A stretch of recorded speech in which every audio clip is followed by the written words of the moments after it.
क्योंकि आप भूख से मर रहे हैं, भारत भूख से नहीं मर रहा। उनको बात आपसे करने की क्या जरूरत है? आपकी मजबूरी है उनके साथ ट्रेड करने की। कि क्रिकेट के लिए जो इंडिया की टीम है वो नहीं आई। अच्छा, दहशतगर्दी की बिना पर बहुत सारी टीम्स नहीं आई कि जब वाजपेयी साहब आए तो साथ ही आप कारगिल कर दें, सिर्फ इसलिए कि आप अपने सियासी क्यादत को सबक सिखाने के लिए। क्योंकि अगर पाकिस्तान कोलैप्स होगा तो सबसे ज्यादा नुकसान इंडिया का ही होगा। So I have a feeling के India needs to show bold, और ये मेरे ख्याल से नरेंद्र मोदी ही कर सकते हैं। न्यूजीलैंड की टीम जो है वो जब आने से इनकार करती है तो हमारी तरफ से पीटीआई की हुकूमत के दौरान ये कहा जाता है कि वहां पर किसी का नाम लिया जाता है, ओम प्रकाश मिश्रा या इस तरीके से कि जी उन्होंने कोई मेल की और इस वजह से सब हुआ, तो उसका इल्जाम भारत पे आता है। फिर हम ये देखते हैं कि G20 की जब बात आती है तो उस पर पता चलता है कि कश्मीर में होगी, इंडिया की तरफ से कहा जाता है, जिसके ऊपर हमें एतराज होता है। फिर दोनों तरफ से स्टेटमेंट्स आती हैं, फिर कहा जाता है जनाब चीन जो है इसमें शामिल ना हो, पाकिस्तान की तरफ से ख्वाहिश होती है। जय हिंद दोस्तों, पाकिस्तान में इमरान खान की सत्ता जा चुकी है। इमरान खान ने अपने 3.5 साल के कार्यकाल के दौरान भारत और प्रधानमंत्री मोदी के खिलाफ अपने जहरीले बयानों के जरिए खूब सुर्खियां बटोरी। उनके बयानबाजी ने भारत पाकिस्तान के रिश्तों में खटास पैदा कर दिया है। पाकिस्तान की कमान शहबाज शरीफ के हाथों में है। शहबाज शरीफ अब पाकिस्तान के नए प्रधानमंत्री बने हैं। शहबाज शरीफ के प्रधानमंत्री बनने पर प्रधानमंत्री मोदी ने उन्हें ट्वीट कर बधाई दी।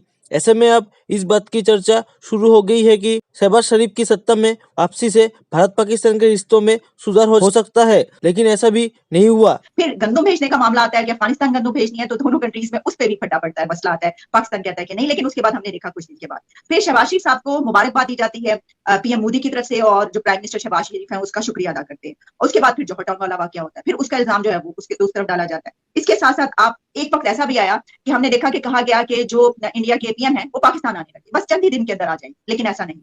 क्या दोनों तरफ ये जो ताल्लुकात हैं वो बेहतर क्यों नहीं हो सके 2022 में? आप कैसे इसको देखते हैं? भारत के साथ जो फॉरेन पॉलिसी है वो आपकी आर्मी ने डिसाइड करनी होती है, बल्कि सारी फॉरेन पॉलिसी आपकी आर्मी रिसीव करती है। उसके जवाब में मोदी साहब ने आज से कुछ अर्सा पहले एक बयान दिया था कि हमें पता ही नहीं चलता कि पाकिस्तान में बात किससे करें। मैं उनकी इस बात से एग्री करता। और दूसरा उसमें देखा जाए आज, बल्कि मुझे ये बताएं, आप भारत के साथ रिलेशनशिप की बात करते हैं, आपके अफगानिस्तान के साथ क्या रिलेशनशिप है, आपके ईरान के साथ उनके साथ क्या रिलेशनशिप है, आपके चाइना के साथ क्या रिलेशनशिप है? आप सिर्फ और सिर्फ रिलेशनशिप उन अक़वाम के साथ बनाना चाहते हैं जहां से डॉलर और यूरो आने की उम्मीद हो। आपको ईरान से डॉलर नजर नहीं आते, आप वहां नहीं जाते। भारत के साथ आप सिर्फ इसलिए रिलेशनशिप खराब रखना चाहते हैं कि आपके बजट, डिफेंस बजट इतना हो कि जिसकी हद कोई ना हो, और आप कश्मीर के मसले को भी इसी तरह उजागर रखना चाहते हैं ताकि उस पर पैसे बन सके। दर हकीकत आपको नेशनल इंटरेस्ट बेस्ड रिलेशनशिप के बारे में आज तक आपने कभी नहीं सोचा 76 सालों में। अब सोचना पड़ेगा। इन 4 ममालिक जिनके साथ मैंने नाम लिया, अगर आप रिलेशनशिप बेहतर नहीं करेंगे आप सर्वाइव नहीं कर पाएंगे। आज हम बात सर्वाइवल की कर रहे हैं, हम यहां हंसी खुशी की बातें नहीं कर रहे हैं। आपके पास इस वक्त टूटे फूटे से 5 बिलियन है, वो भी आपके अपने नहीं है। You are practically have gone bankrupt. आप सिर्फ देखिए, डार साहब को डेली बेस पे कहना पड़ता है कि हम बैंकरप्ट नहीं हो रहे हैं, हालांकि आप हो चुके हैं। उनका दर हकीकत मतलब ये होता है कि हम भूख से मर जाएंगे लेकिन हम डिफॉल्ट नहीं कर रहे। वो कैसे कि यहां से टोयोटा भी भाग जाए, सुजुकी भी भाग जाए, यहाँ पे 20 किलो का थैला आटे का 2500 का हो जाए, लेकिन हम डिफॉल्ट नहीं कर रहे। आप ये एक ऐसी एक दूसरे को समझाने वाली बात है। लेकिन कभी आपने सोचा है कि आज किसी के पास कोई रोड मैप है? फॉरेन पॉलिसी का, इकोनॉमी का, सियासत का, अखलाकियात का, किसी के पास कोई रोड मैप नहीं। आज आप और मैं और डॉक्टर साहब बैठ के तो बात कर रहे हैं पाकिस्तान के बारे में, कोई टीवी एंकर चैनल को कर रहा है बात? ये नहीं कर रहा। वहां पे क्या चल रहा है? तख्त लाहौर की बात हो रही है। 500 अरब रुपया था परवेज भाई के आने से पहले, आज वहां एक पैसा नहीं है घूमते पंजाब के पास। सूबा सरहद की हालत यह है कि वहां का चीफ मिनिस्टर और आपका गवर्नर हवाई जहाज की राइट्स के ऊपर लड़ रहे हैं, झगड़े हो रहे हैं उनके आपस में। इस वक्त दर हकीकत अगर देखी जाए तो मैंने पिछले भी कहा था, बिल्कुल वही हो रहा है जिस तरह हलाकू खान या चंगेज खान बगदाद जाने वाला था तो जो बातें हो रही थी वहां लोकल कर रहे थे, वही बातें आप कर रहे हैं। अब उसमें डॉक्टर साहब ने तो खैर कहते हैं कि दरिया को कूजे में बंद कर दिया। उन्होंने कहा कि शायद भारत मोर ह्यूमिलिएट करके टेबल पे आना चाहता है, बल्कि देखिए they have right to do it. आपके पास मांगे तांगे के भी 5 बिलियन नहीं है, उनके पास 560 बिलियन है। उनको बात आपसे करने की क्या जरूरत है? आपकी मजबूरी है उनके साथ ट्रेड करने की, क्योंकि आप भूख से मर रहे हैं। भारत भूख से नहीं मर रहा। करप्शन दर हकीकत मैं जाती तौर पे बिलीव करता हूं, करप्शन जो होती है is a part of human instinct. मैं जिस कंट्री में बैठा हूं वहां भी बहुत करप्शन है, लेकिन थोड़ा बहुत नेशनलिज्म होता है। कुछ करप्शन करो, करप्शन का कुछ स्टैंडर्ड होता है, कुछ मोरालिटी होती है। हम तो बस्ती की हदों को अबूर कर रहे हैं सुबह शाम, और हर बंदे को पता है, आपके हर इंस्टीट्यूशन को पता है आपके हालात क्या है। हर इंस्टीट्यूशन को पता है। डॉक्टर साहब ने टीटीपी की बात की है, हर बंदे को पता है कि टीटीपी की सेफ हेवंस पाकिस्तान के अंदर मौजूद है। आज भी आपके 3 फौजी जवान आपके शहीद हुए हैं, आज भी हर बंदे को पता है। लेकिन इशू ये है कि हल करने का किसी के पास हल मौजूद नहीं है, विल नहीं है, इंटरेस्ट नहीं है। बात ये है। और टीटीपी, मैं बड़ा टीटीपी को मैंने बड़ी रिसर्च की, क्योंकि अल्टीमेटली इसमें subject matter, my Motherland is suffering. इसमें टोटल बात यह है, अगर देखा जाए तो पिछली आपकी जो एस्टेब्लिशमेंट की लीडरशिप थी, वो उनके साथ नेगोशिएट करते रहे, वो टाइम बाय करते रहे, वो अंदर अपनी से वो बाड़े तोड़कर अंदर आ गए और या आ गए, क्योंकि पिछली एडमिनिस्ट्रेशन उनके साथ रिकंसिलिएशन चाहती थी। वो चाहते थे कि ये आके दोबारा अपने इलाकों में सेटल हो माफी मांगकर, और वो अपना टाइम बाय करके उन्होंने सेफ हेवंस बना ली।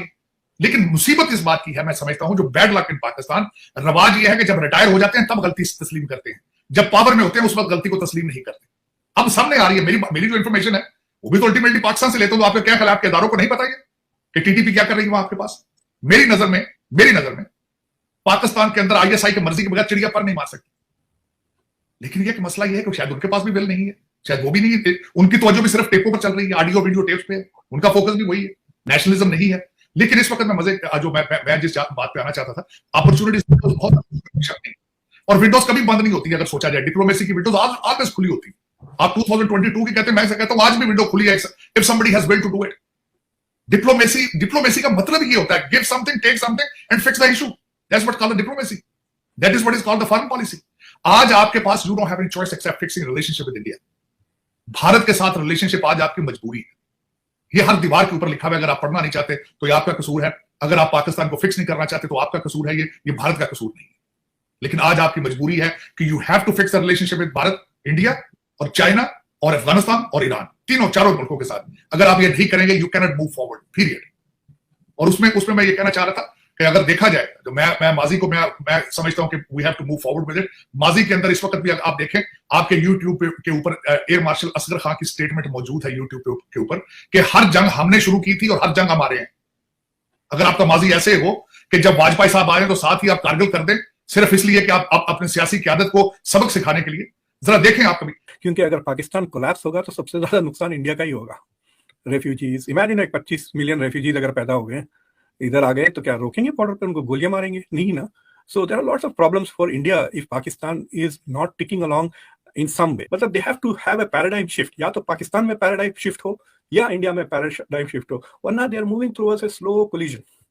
और एक कोलिजन की तरफ भी, इट्स लाइक सेइंग, वो चिकन कहते हैं ना, दो गाड़ियां, तो दो गाड़ियां एक तरफ से आ रहे हैं लेकिन एक गाड़ी के पहिए निकल जा रहे हैं। So one car is disintegrating on the way to the collision. तो ये कार सोच रही है जरा स्लो हो जाए ताकि वो आने से पहले वो डिसइंटीग्रेट हो जाए तो बेहतर है। That is the mood in India. So I have a feeling कि India needs to show bold, और ये मेरे ख्याल से नरेंद्र मोदी